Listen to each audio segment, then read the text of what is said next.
ভুইয়া যিনি আইপিএফটির youth chairman এবং উপস্থিত আছেন আমাদের বিধান দেববর্মা যিনি আইপিএফটির স্পোকস পারসন, উনি আমাদের মধ্যে উপস্থিত রয়েছেন। তো আমাদের মাননীয় মুখ্যমন্ত্রী আপনাদের সামনে কিছু গুরুত্বপূর্ণ আলোচনা আপনাদের সামনে তুলে ধরবেন।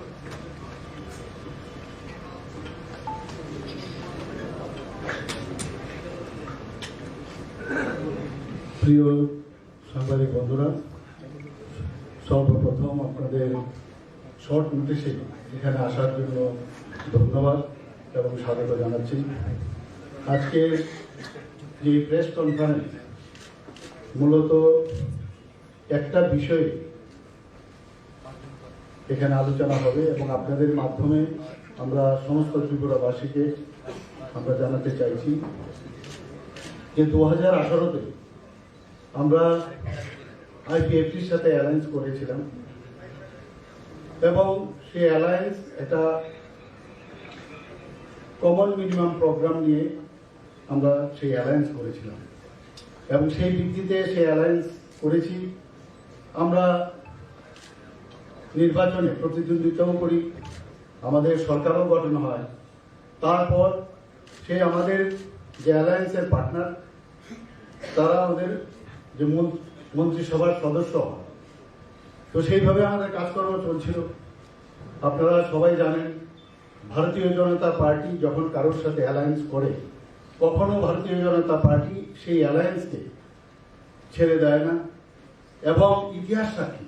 অন্যরা হয়তোবা ভারতীয় জনতা পার্টিকে ছেড়ে চলে গেছে, কিন্তু আমাদের ভারতীয় জনতা পার্টির যে সংস্কৃতি, সেই সংস্কৃতি অনুসারে আমরা কাউকে ছাড়ি না এবং সেই বিষয়ে আমরা কাজ করছিলাম। আবার 2023-এর যে ইলেকশন, আপনারা সবাই জানেন, ইলেকশনের দিনক্ষণ ঘোষণা হয়েছে। সেই অনুযায়ী আবার আমাদের যে জোট সঙ্গী, আমাদের যে আইপিএফটির যে অ্যালায়েন্স এবং আমরা যে কমন মিনিমাম প্রোগ্রাম নিয়ে আমরা যে অ্যালায়েন্স করেছিলাম, সেটাকে আবার সামনের দিনেও আমরা এগিয়ে নিয়ে যেতে চাই।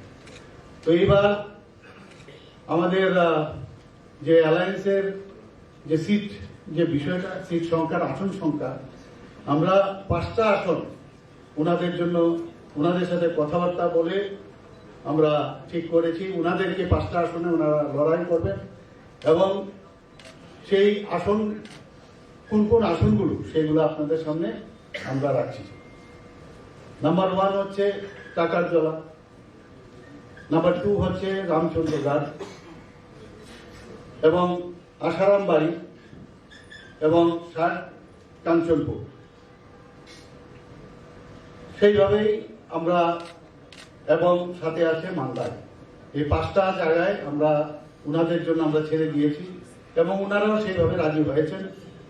এবং আগামী দিন আমাদের যশস্বী প্রধানমন্ত্রী নরেন্দ্র মোদীজি যেভাবে উনি জনজাতিদের উন্নতির লক্ষ্যে যেভাবে কাজ করছেন, সেই দিশায় আমাদের আগামী দিনেরও আমাদের সরকার, আমরা যখন আবার, আমি নিশ্চিত যে আবার আমরা পুনঃপ্রতিষ্ঠিত হব ভারতীয় জনতা পার্টির নেতৃত্বাধীন এবং আইপিএফটি সরকার, এবং উনার যে মার্গদর্শন জনজাতিদের উন্নতির লক্ষ্যে আমরা সেই দিশায় কাজ করব। তো এই বিষয়টা আপনাদের সামনে রাখার জন্যই আজকে এখানে আপনাদের আমন্ত্রণ জানিয়েছি। এখন আমাদের যে জোট সঙ্গী, তারা আপনাদের সামনে ওনাদের বিষয় রাখবেন। ধন্যবাদ।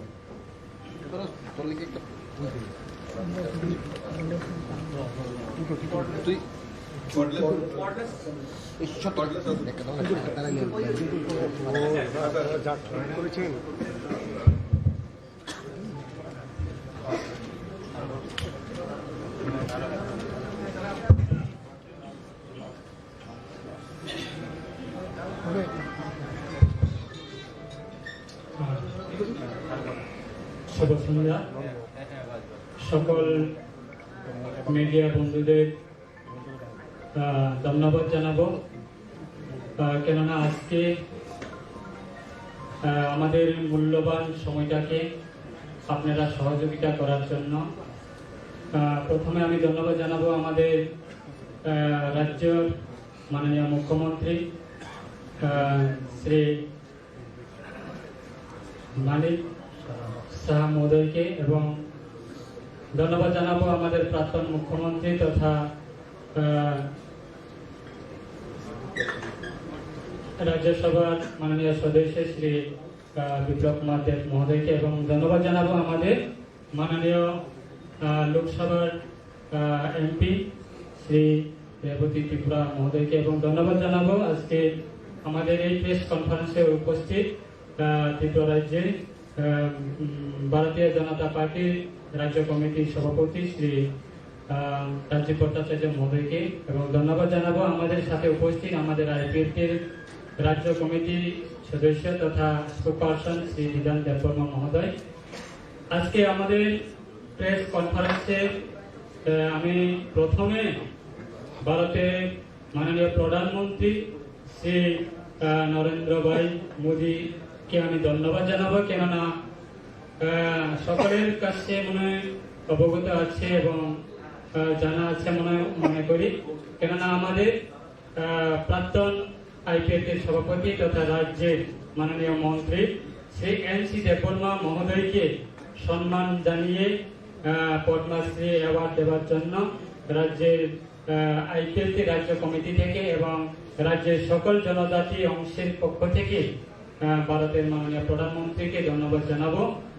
এবং আজকের এই প্রেস কনফারেন্সের মাধ্যমে আমি আইপিএফটির পক্ষ থেকে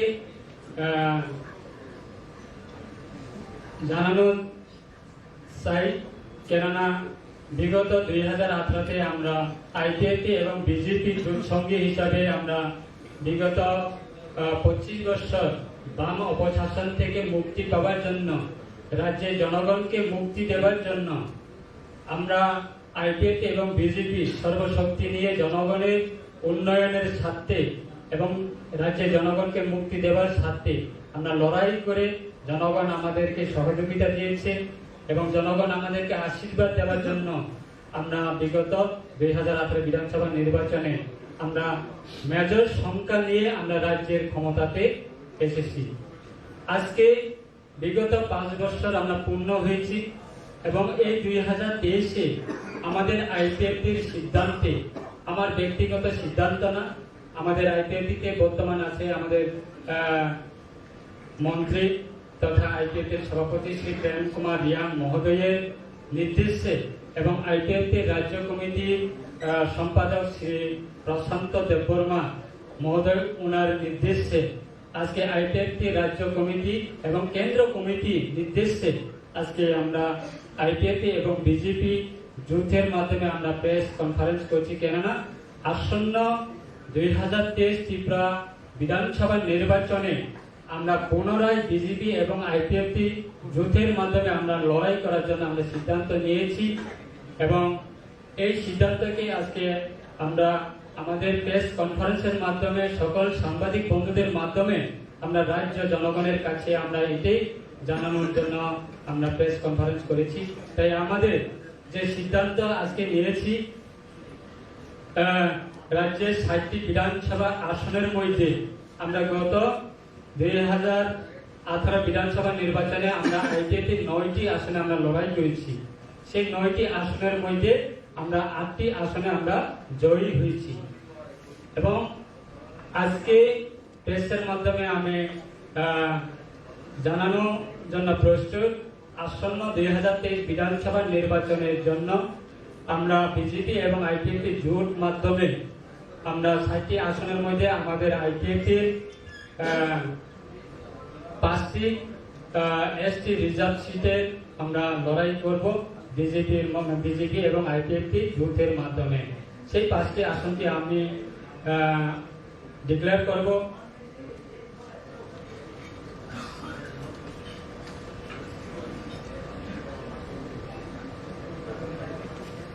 বন্ধুগণ, এর মধ্যে একটা সংশোধনী আছে, এর জন্য আমি দুঃখিত।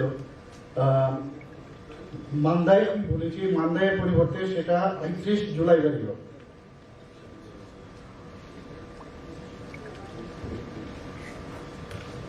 ধন্যবাদ আমাদের মাননীয় মুখ্যমন্ত্রী মহোদয়কে।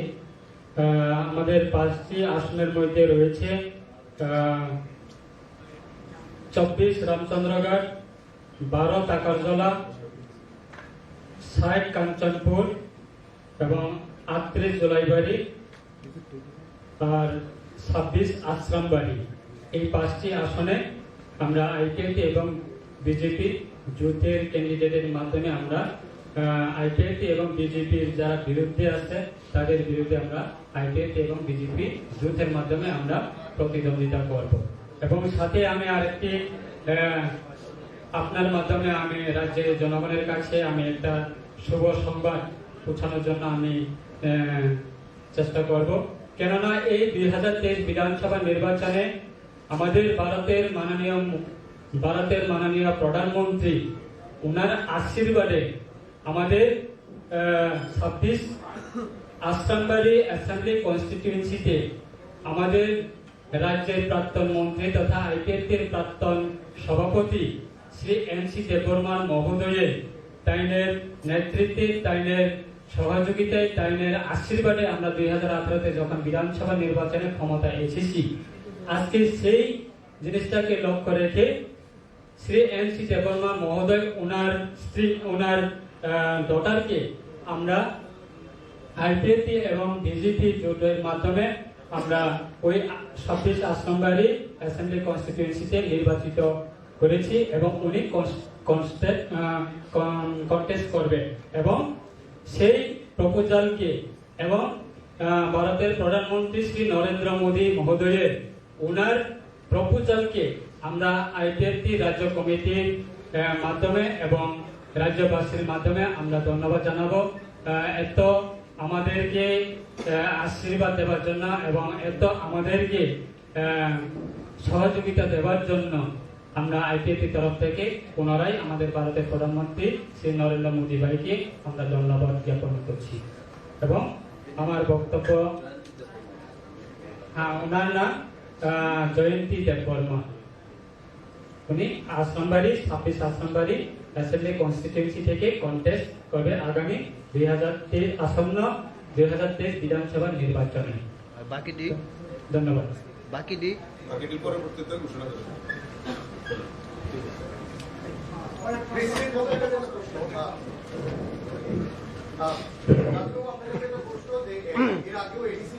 আপনারা আইপিএফটির সঙ্গে সিট শেয়ারিং করেছিলেন, এবার যখন করছেন দেশের নির্বাচনে কোথাও গিয়ে কি মতাকে একটা সুযোগ করে দেওয়া হবে না? কারণ আইপিএফটির সাংগঠনিক শক্তি নিয়ে একটা প্রশ্ন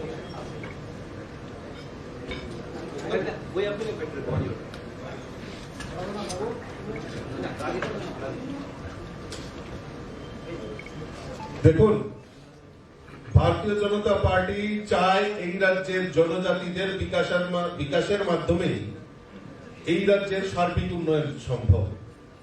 আর আমাদের সরকার আসার পর আমরা জনজাতি বিকাশের জন্য বিভিন্ন পরিকল্পনা, আমি সৌভাগ্যবান, আমি 2 মুখ্যমন্ত্রী আমার পাশে বসে আছেন, একজন প্রাক্তন, একজন বর্তমান, দুইজনেই আমাদের এই রাজ্যের জনজাতিদের বিকাশ হোক, ডেভেলপ হোক, সেই লক্ষ্যমাত্রা রেখে কাজ করছে।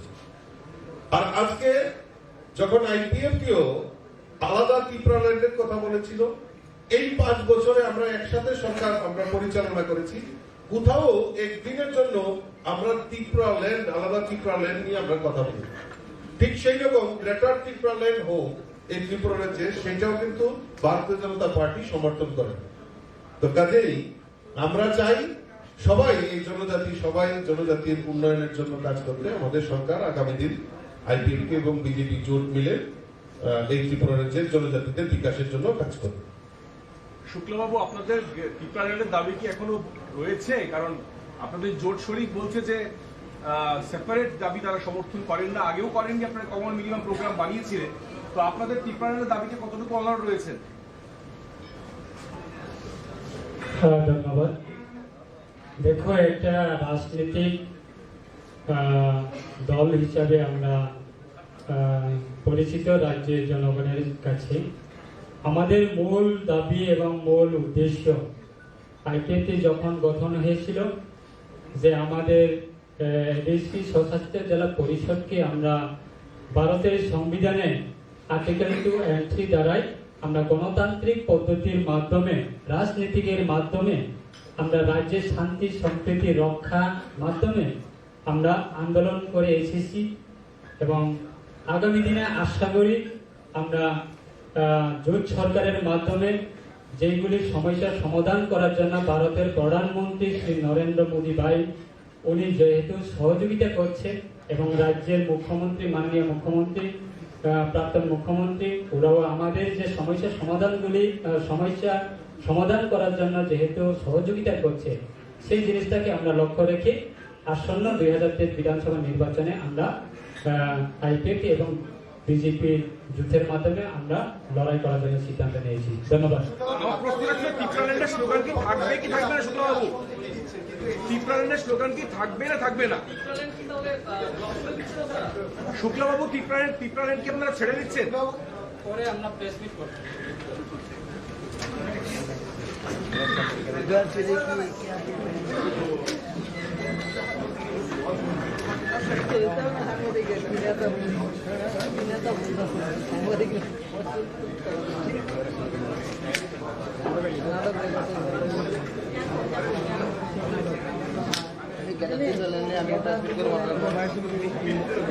আমি